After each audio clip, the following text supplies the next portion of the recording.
Непријатен вкус и мирис на водата за пиење предизвика загриженост кај жителите на Тетово, но од Центарот за јавно здравје смируваат дека истата е безбедна.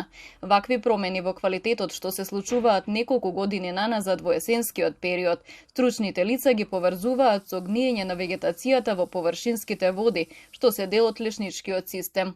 Анализите покажуваат дека водата е безбедна, потенцира доктор Ратко Давидовски. Овој пат големо незадоволство и загриженост помеѓу населението оправдано, затоа што оваа година, оваа есен, со многу поинтензивна промена на пред на вкусот и на мирисот на водата за пиење. Меѓутоа, одговорно можам да кажам дека нема опасност по здравјето на населението, мирисот и вкусот се субјективна категорија, така да безбедноста на водата редовно се испитува, водата за пиење е безбедна. Давидовски објаснува дека поинтензивниот непријатен мирис и вкус кој го има водата годинава е поради тоа што 50% од лесничката река е вклучена во водоводот, што е зголемување направено за да се обезбедат дополнителни количини вода поради намалена издешност на изворите.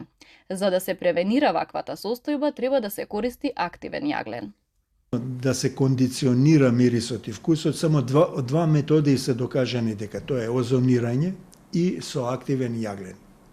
Озонирање тешко дека може на филтер станицата да се воведе, меѓутоа филтри со активен јаглен може да се направат и потребно е за да не ни се случуваат понатамо вакви работи. Од општина Тетово велат дека му укажале на јавното предпријатие да преземе дополнителни мерки, но без конкретен одговор што ќе се преземе за ваквата состојба да не се повтори. Ние дадовме дополнителен налог на предпријатието да презема мерки со дополнителни препарати, да интервенира и да се тргне и овој мирис.